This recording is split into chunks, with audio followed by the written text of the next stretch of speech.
Hello नमस्कार दोस्तों, आप सभी का स्वागत है हमारे इस चैनल अनोखा जुर्म पर और एक नए एपिसोड के अंदर। दोस्तों, आज की कहानी स्टार्ट करने से पहले मैं आपसे रिक्वेस्ट करता हूं कि आप सभी जो भी मेरी कहानी देखते हैं वो कमेंट बॉक्स में अपना और अपने शहर का नाम ज़रूर लिख कर भेजें, ताकि मैं वीडियो के एंड में आप सभी का नाम ले सकूं। और ये चैनल बिल्कुल नया है तो आप लोगों की सपोर्ट की से सख्त ज़रूरत है, तो कृपया करके सभी चैनल सब्सक्राइब कर लें ताकि आने वाली वीडियोज़ का आपको नोटिफिकेशन मिलता रहे। तो आज की कहानी स्टार्ट करते हैं बिना किसी देरी के। कहानी है इलाहाबाद यानी कि प्रयागराज की, और तारीख थी 26 जनवरी 2017 का दिन था। उस दिन गणतंत्र दिवस था। और ये जो कहानी है ये यमुनानगर इलाका है जहाँ पर थाना नैनी पड़ता है, और वहाँ पे ज़ोरों शोरों से गणतंत्र दिवस की तैयारियाँ चल रही थी।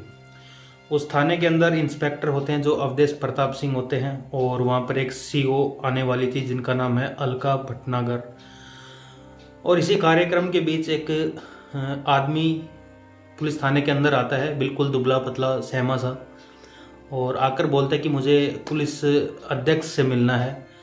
तो जैसे ही वो ये सब बोलता है तो पास में खड़े इंस्पेक्टर हैं अवधेश प्रताप सिंह, वो ये बात सुन लेते हैं और तो बोलते हैं कि बताइए, मैं ही यहाँ का अध्यक्ष हूँ, पुलिस अध्यक्ष हूँ।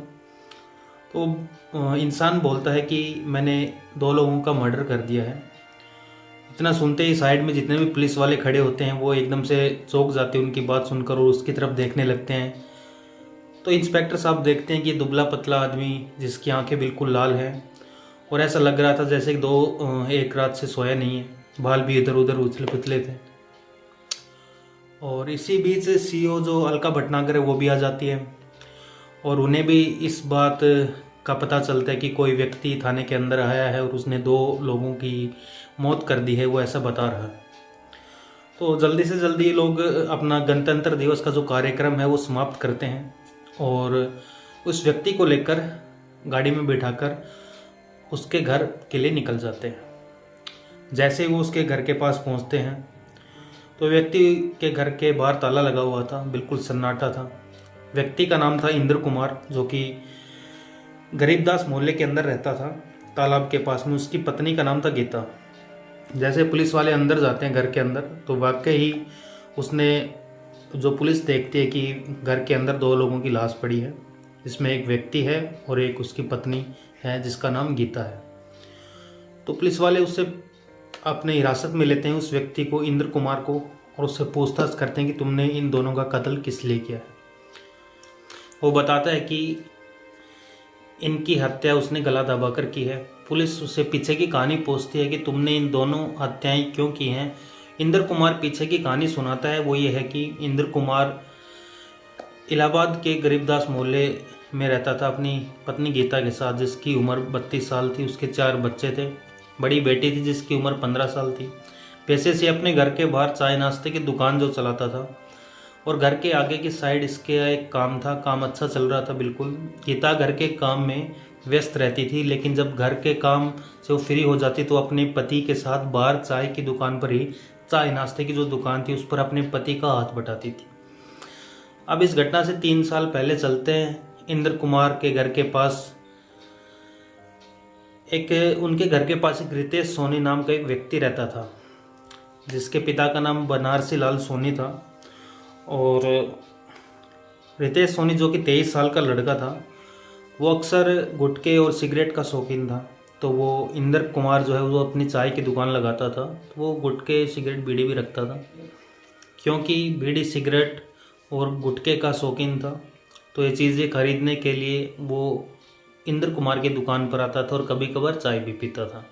क्योंकि मोहल्ले का मामला था तो ये इंद्र कुमार की पत्नी गीता को भाभी बुलाता था।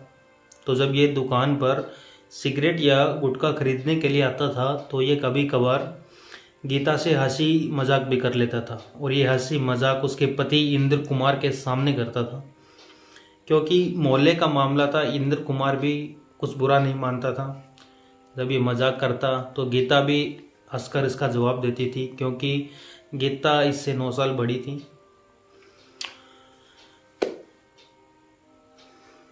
अब ऐसे ही हंसी मजाक करते करते जो रितेश है उसकी निगाहें, उसका दिल गीता के ऊपर फिसल जाता है।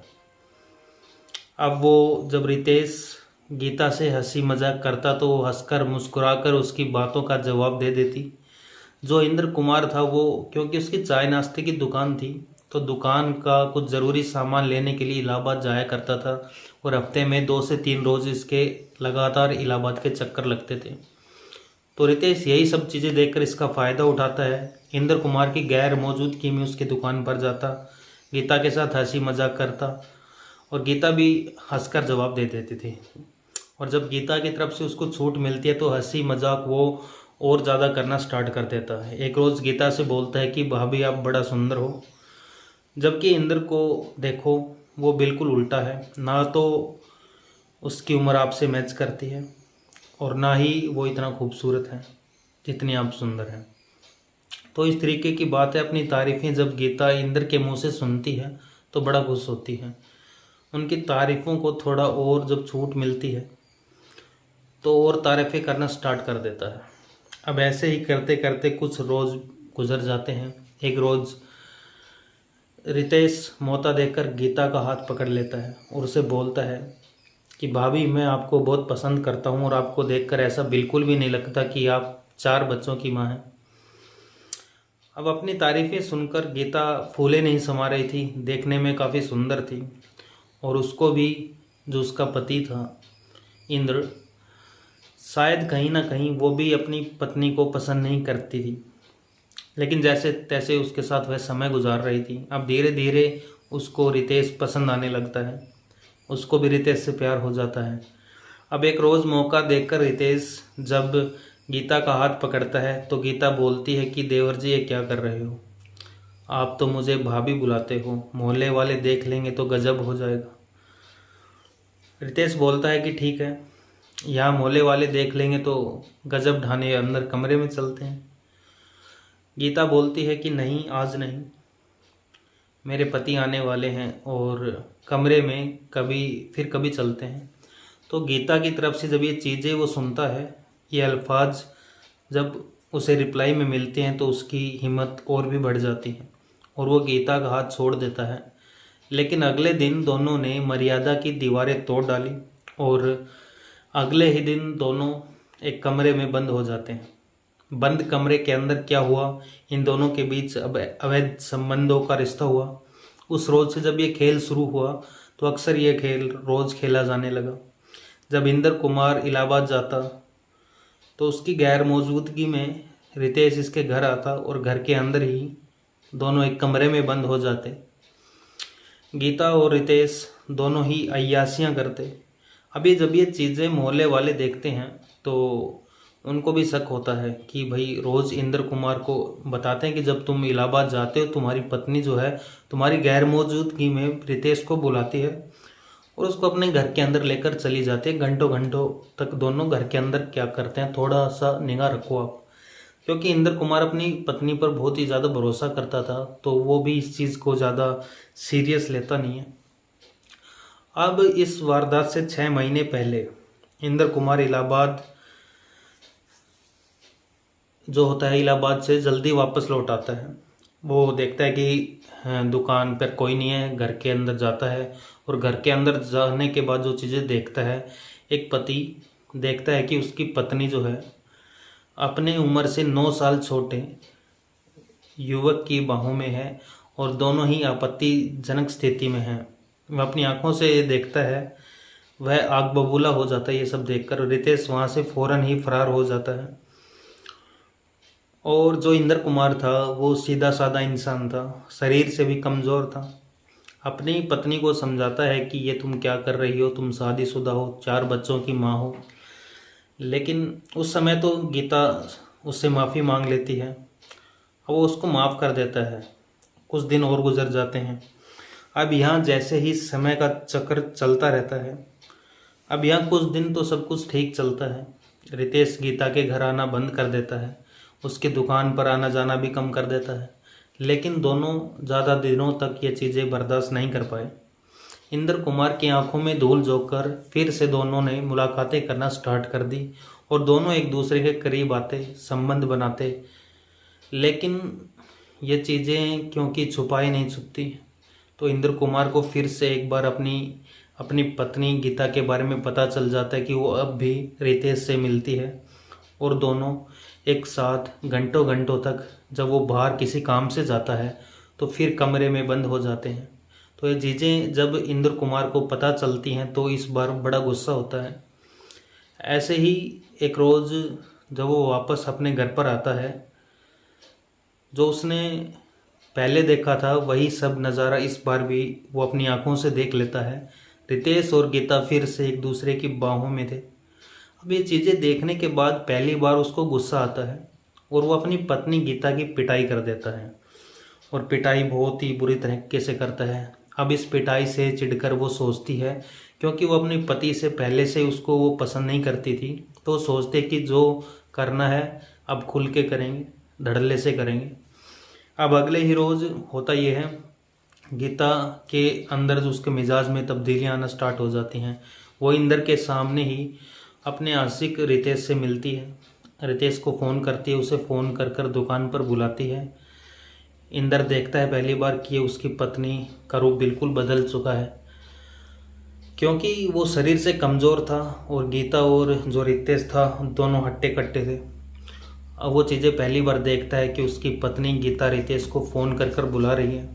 पहले तो दुकान पर बिठाना स्टार्ट करा, दुकान पर आता, दुकान के आने के बाद उसको घर के अंदर भी ले जाना स्टार्ट कर देती है। अब पति के सामने रितेश को फ़ोन करती है और हालत ये होती है कि पति दुकान पर है और सारी चीज़ें बेबस होकर देख रहा है। उसकी पत्नी गीता रितेश को लेकर घर के अंदर चली जाती है और घर के अंदर घंटों घंटों दोनों अंदर एक दूसरे के साथ समय गुजारते हैं।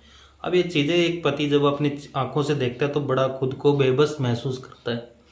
अब दोनों ही इंद्र के सामने सीना तान कर खड़े होने लगे, दोनों उनके सामने मुलाकात करने लगे और इंद्र अपने घर के अंदर ही अकेला अकेला महसूस करने लगा।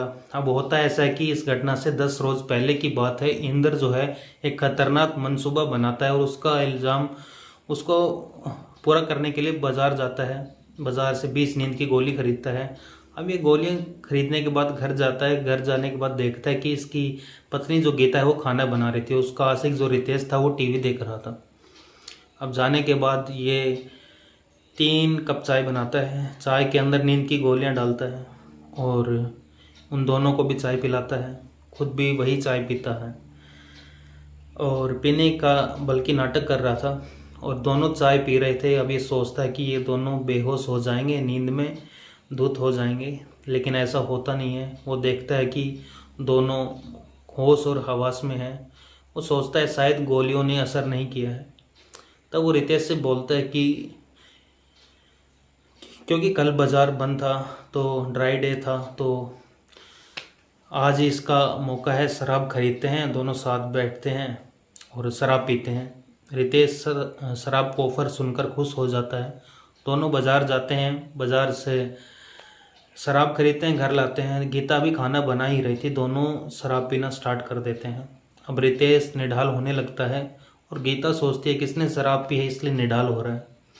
अब गीता दोनों से खाने के लिए बोलती है, लेकिन दोनों ही खाना खाने के लिए मना कर देते हैं। गीता खाना खाकर अपने बच्चों को लेकर अपने कमरे में सोने के लिए चली जाती है।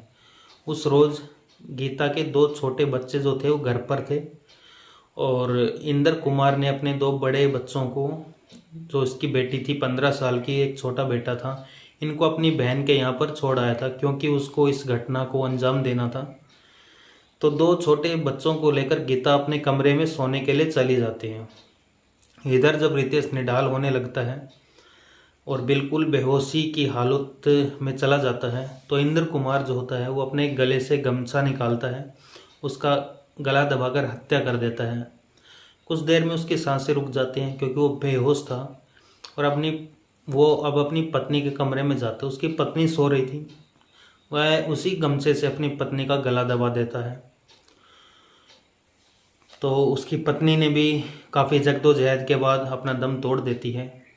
अब ये हत्याएं करने के बाद सीधा नैनी थाने जाता है। वहाँ पर जाकर थाना प्रभारी अवधेश प्रताप सिंह को इसकी पूरी सूचना देता है। अब पुलिस इसके ऊपर 302 और 308 का मुकदमा दर्ज कर लेती है और इसको जेल भेज देती है। आज भी यह सलाखों के पीछे है। तो जो इसने कदम उठाया वो कमेंट बॉक्स में बताना कितना सही है कितना गलत है। तो आज की कहानी में इतना ही, मिलते हैं जल्दी अगली कहानी में। और आप अपना नाम और शहर का नाम कमेंट बॉक्स में डालना बिल्कुल भी ना भूलें। धन्यवाद।